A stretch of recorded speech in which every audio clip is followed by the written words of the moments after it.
Ana sebenarnya pun tak layak nak ulas isu ni, sebab aku ni pun dosa berlambak.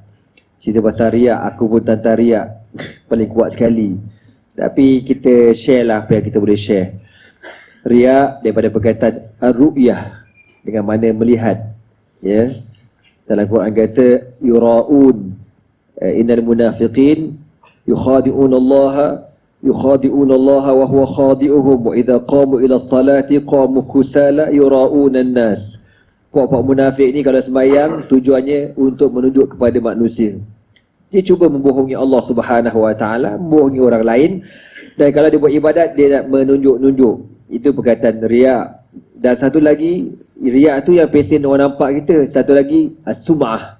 Sum'ah ni kita dengar orang puji kita. Dia berkata sama'ah, sami'ah, as-sum'ah.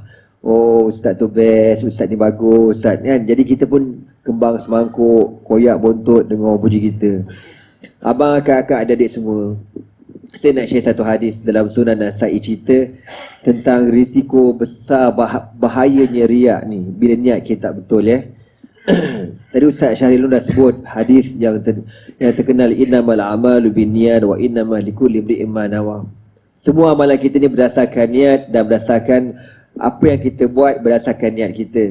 Dalam matan Jauharatut Tauhid dikatakan, alimun lam ya'malan bi'ilmihi mu'azzabun min qabli 'abidil wasan. Orang alim yang tak beramal dengan ilmunya akan masuk neraka lebih awal daripada penyembah berhala. Perkara ini berkaitan dengan satu hadis yang Nabi SAW sebut. Nabi kata, ya, besok di padang mahsyar, orang yang mula-mula masuk neraka tu siapa? Ada 4 golongan yang mula-mula masuk neraka. Yang pertama, qari'ul Quran, orang yang membaca Al-Quran. Kenapa masuk neraka? Padahal di masa atas dunia baca Quran. Dia bukan baca majalah mangga. Ada lagi majalah mangga? Ada lagi ke tak ada dah? Aku pun tak ingat dah. Kan? Kenapa pula baca Quran masuk neraka? Sepatut baca majalah mangga, mempelam, lengkuas, sengkuang tu yang masuk nerakanya. Lalu Nabi kata, dipanggil qari'ul Quran. Maka Allah tanya kepada dia, lima qara'tal Quran. Wahai hamba aku, kenapa kau masa atas dunia dulu kau baca Quran? Dia kata apa? Qara'tul Quran min ajlik au fik. Aku baca Quran kerana engkau ya Allah. Dia kata macam tu. Lalu Allah kata, Kazzabta engkau bohong, walakin liyuqala innaka qari'un. Tapi kau baca Quran supaya orang puji bacaan kau hebat, suara kau sedap, makhraj kau tepat, sanad kau tinggi, orang jemput kau international punya qari. Itu tujuan sebenar kau. Masuk pertandingan kau menang, dapat datuk. Contoh. Itu tujuan sebenar kau. Kau pembohong. Fasuhiba ala wajhihi, diseret atas mukanya, dihumban masuk neraka. Siapa yang masuk neraka mula?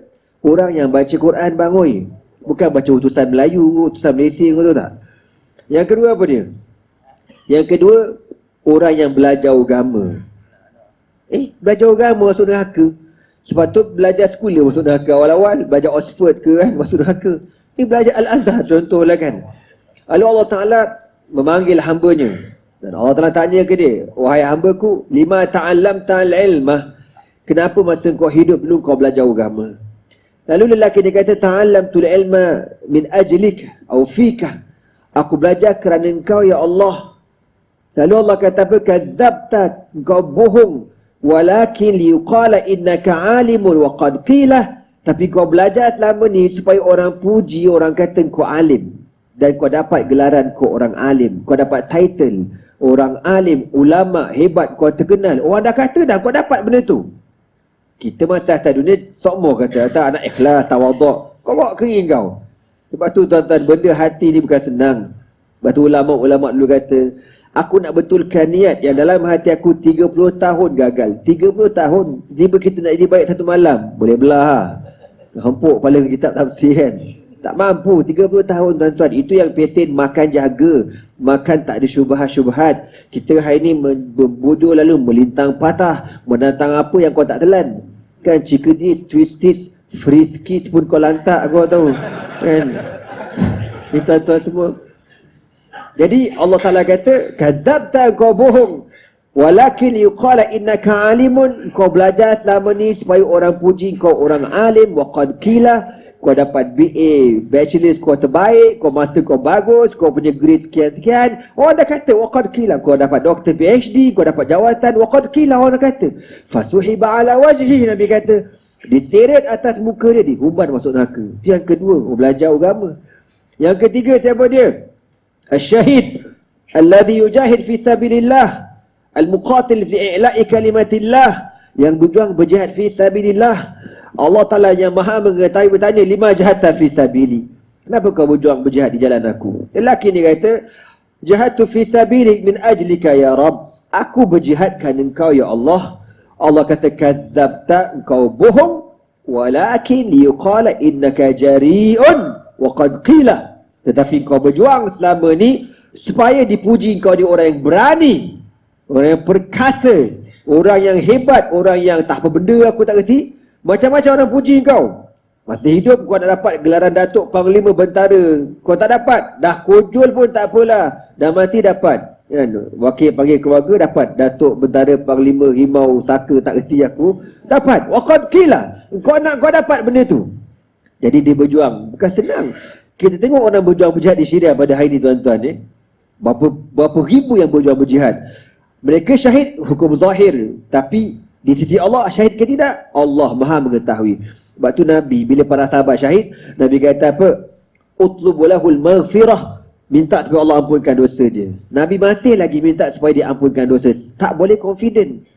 Sebab tu dalam hadis Nabi dalam sirah cerita dalam perang Uhud, kalau anda tak silap, ada seorang ni namanya, siapa namanya? Lupa aku. Dia ni berperang, apa nama dia? Allah, terkenal nama dia ni.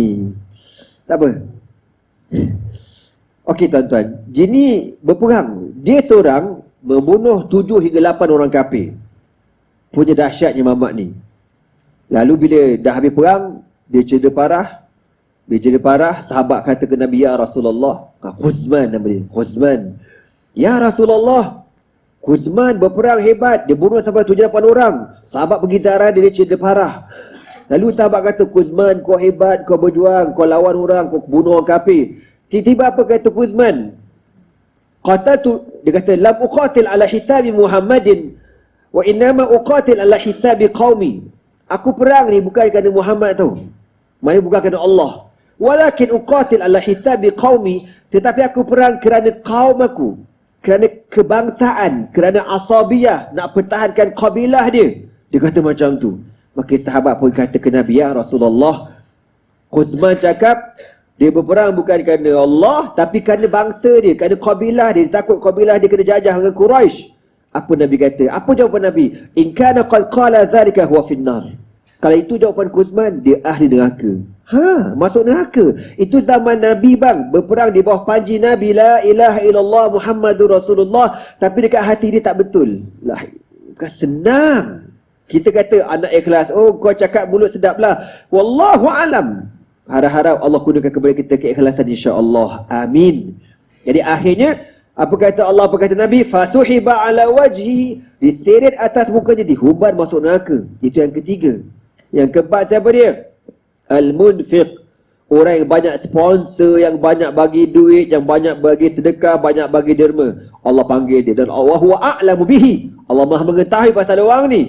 Allah tanya, lima anfaqta amwalak, kenapa masa kau hidup dulu kau banyak bersedekah? Lalu apa kata lelaki ni? Anfaqtu amwali min ajlika ya Rabb, aku infakkan hartaku kerana engkau ya Allah. Lalu Allah kata, berkazabta, kau bohong. Walakin yuqala innaka jawadun, tapi kau bersedekah supaya orang puji, orang kata engkau pemurah. Waqad qila, dan memang dikatakan. Bagusnya dia tu, banyaknya bersedekah. Kau tengok haji tu bagi cek kosong, kau tu tak? Kau faham tak cek kosong ni? Cek kosong ni berani mati, kau tu tak? Dulu Ustaz dekat surau section 8 surah Ar-Rahman tu kan, Ustaz biasa kat surau tu. Satu pagi Ustaz, masa zaman Palestin tengah perang Gaza dulu kan, tahun Ramadan, buat kutipan derma tuan-tuan. Orang bagi dia banyak lah, surau tu memang masyuk surau tu. Sekali kau tahu, dalam banyak-banyak duit ada cek kosong. Dia tulis sign nama dia kan, dia tulis Dia tak tulis apa, ada selesai je. Maknanya terpulang pada Encik Kusarau nak bubuh berapa. Punya berani gila Mamat ni, kau tahu tak? Sepatut aku kata kau bubuh 2.6 bilion sepatutnya. Buah hati. Tapi AJK baik bubuh 10,000 je. 10,000. Dan tahu tu dia berjuta dalam bank. Dia letak cek kosong kau. Subhanallah. Harap-harap orang ni bagus tadi. Ala kulli hal, nak sebut memang ada. Tapi ada orang yang bersedekah untuk dipuji. Dikatakan innaka jawadun, kau pemurah. Bagi RM1,000 replika cek pasal bapak gila kau tahu tak. Bawa tiga patah pinggang. Kan? Lepas tu panggil cameraman, cik bagi RM1,000 poyo. Itu pun cek tendang. Kata apa? Orang qilah. Orang kata orang puji kau. Akhir apa yang berlaku, fasuhiba ala wajhi, diseret atas mukanya, dihumbankan masuk neraka. Itulah risiko kalau kita buat kerja atas dunia bukan kerana Allah Subhanahu wa taala. Sebab itulah kita kena banyak berdoa, Allahumma rzuqna al-ikhlas wa sidqa ma Allah. Allahumma rzuqna al-ikhlas wa sidqa ma Allah. Ya Allah Tuhanku, kurniakan kepada kami keikhlasan dan benar kerana Allah. Sikit last call Anda ingat masa anda kecil-kecil dulu, sebelum guru-guru kami buka pondok dekat Kemaman, diorang pergi ziarah pondok-pondok di Indonesia. Ada satu pondok ni, guru saya cerita, dia punya pondok dah sampai level university dah. Anak murid beribu lah, endon kan, tak macam kita ratus-ratus, dia ribu. Lalu ditanya apa rahsia pondok dia ni boleh sampai naik level university. Tok Guru jawab senang aja. Tok Guru pondok Kiai ni kata apa? Kaedahnya, makana lillahi yatim wa makana li ghairillahi yan'adim. Benda kalau kau buat kerana Allah, Allah akan sempurnakan kerja tu. Tapi kalau kau buat bukan kerana Allah, tak lama benda tu akan pupus, akan hilang. Tak ke mana pun. Wallahu a'lam.